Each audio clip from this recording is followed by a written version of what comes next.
Coucou les scorpions, on se retrouve pour la vidéo des énergies de ce mois de mars 2024. J'espère que vous allez bien.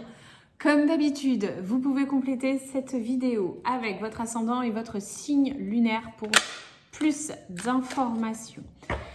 Vous le savez, j'aime bien changer ma façon de vous tirer les cartes. Et donc ce mois-ci, ce que je vous propose, c'est d'aller voir un petit peu le domaine général concerné sur ce mois de mars. De compléter avec le tarot en ce qui concerne les énergies, le défi de votre mois et le conseil. Et enfin, je terminerai avec une carte d'oracle. Je suis désolée, ma voix commence un petit peu à dérailler. Vous êtes ma dernière vidéo. Allez, sur quoi va porter le mois de mars des scorpions? Les buts. Wouh! Super les scorpions. Il y a cette idée de viser loin, de viser fort, de viser haut, d'aller vers ce qui vous fait envie, de vous fixer des buts, d'avoir une direction dans votre vie. En tout cas, ce mois de mars, il vous demande vraiment de mettre un petit peu vos objectifs de vie au centre de vos préoccupations de ce mois. Ok, donc c'est un mois déjà où on sait que ça va vous demander d'aller loin, d'aller haut, de vous fixer vraiment des objectifs à atteindre et de mettre tout en œuvre, surtout pour les atteindre. Ok, alors avec le tarot, on va aller voir un petit peu pour vous l'énergie du mois, le défi de votre mois et le conseil. Je suis désolée, je ne sais pas si vous entendez, mais j'ai la balayeuse qui passe dans la rue. Ok. Alors, pour vous, les scorpions, l'énergie, le défi, le conseil des cartes. Ok, c'est parti. Ok, donc j'ai déjà la carte du dos de deck que j'aime bien regarder pour voir ce qu'elle me dit. Et là, pour vous, tout de suite, elle me parle de pensées et de croyances limitantes.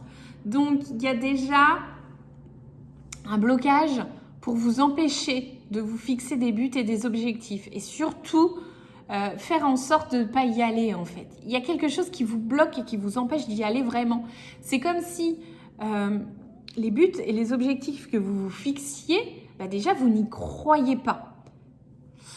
Ok, on va aller voir un petit peu l'énergie de ce mois de mars. Ok, déjà, l'ermite. Alors moi, je vous dis de vous fixer des buts. Et puis là, il y a un temps de pause, un temps d'introspection. Alors, c'est très rigolo parce que je trouve que visuellement, ces deux cartes, elles ont quelque chose d'assez similaire. Hein. On a cette lumière-là qui est là pour chacune. On a comme l'arc là en fait et un personnage. Alors certes, elle ne regarde pas dans le même sens. Certes, il ne regarde pas dans le même sens, mais il y a une sensation, pour moi, il y a une similitude en fait sur ces deux cartes. Bref. Donc l'ermite, on est vraiment sur une phase d'introspection, de réflexion. C'est une carte neuve, donc il y a quelque chose qui est de l'ordre aussi du fin de cycle. Il y a une notion de bilan peut-être qui s'opère pour vous sur ce mois de mars. Mais il y a aussi cette idée d'avoir envie de suivre la lumière quand même. Hein. C'est-à-dire que l'ermite, ok, il fait une pause, mais il ne va pas rester là indéfiniment. C'est pour ça que je trouve que cette carte des buts est assez similaire. C'est viser cette lumière-là. Et donc l'ermite, elle est assez raccord avec ce 8 d'épée là. C'est être bloqué dans les croyances, donc avoir besoin de faire un bilan pour pouvoir avancer et aller plus loin.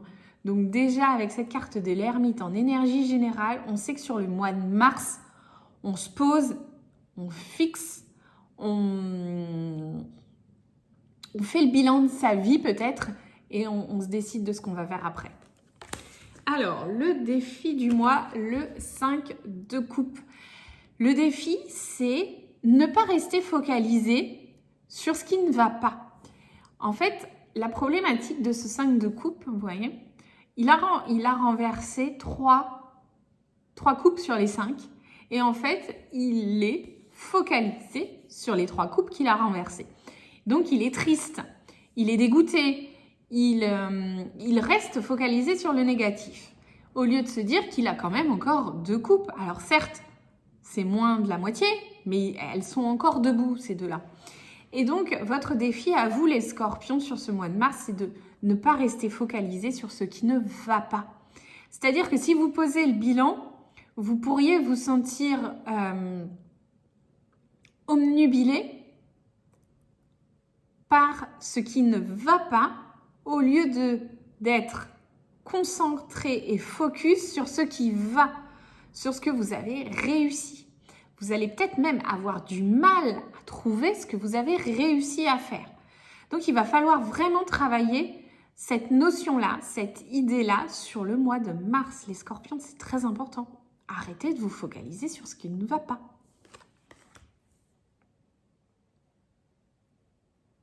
En plus, pour moi, là, ce 5 de coupe et cet ermite, ils sont tous les deux en train de regarder vers la gauche. Et donc, en fait, ils sont focalisés sur le passé. Alors que lui, il regarde vers la droite, il est focalisé vers l'avenir. Donc, on a vraiment cette idée-là, cette idée donc d'introspection, de faire le bilan, de faire le point. Mais vous restez trop focalisé sur le passé et vous avez du mal à vous retourner et à voir l'avenir. Le conseil, la carte du jugement. Donc, le conseil, c'est... Mais en fait, t'en as rien à foutre de ce que pensent les autres. Ce qui est important, c'est toi, ce que tu as envie de faire toi, ce que tu veux faire toi pour avancer, pour accomplir tes buts, tes envies, tes objectifs. Donc, arrête de rester focalisé sur ce qu'on te dit, sur ce que les autres te disent, sur ce que tu as l'impression que les autres pensent de toi. Ça n'a aucune importance. Cette carte du jugement en conseil, on a aussi, moi je trouve, donc ce personnage-là qui est pas très sympathique. Et on a ce petit personnage-là, on pourrait imaginer que c'est vous. Là, on a une plume et là, on a un organe, le cœur. Et on a ce personnage-là qui se libère en fait de tout le passé qui peut encore l'entraver, qui peut encore l'empêcher d'avancer, l'empêcher d'évoluer. Donc pour moi, les scorpions, il y a un vrai travail en profondeur pour vous à faire pour pouvoir vous épanouir par la suite, vous épanouir, vous épanouir pour avancer. Je regarde en plus les cartes qui sont posées devant moi et c'est vrai que quand je regarde le signe, le symbole du scorpion, on a quand même une évolution. Alors vous le voyez inversé, mais c'est un symbole qui va vers la droite quand on regarde le signe du scorpion. Et donc, on a vraiment ce côté, je vais vers l'avenir. En plus, mon personnage que j'ai choisi exprès pour vous regarde aussi vers l'avenir. Donc, pour moi, le scorpion, il y a vraiment quelque chose qui vous demande de laisser le passé où il est, d'apprendre du passé, bien sûr, mais surtout d'aller plus loin.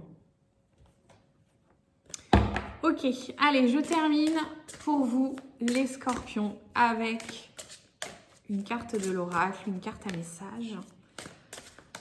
Alors, pour vous, les scorpions.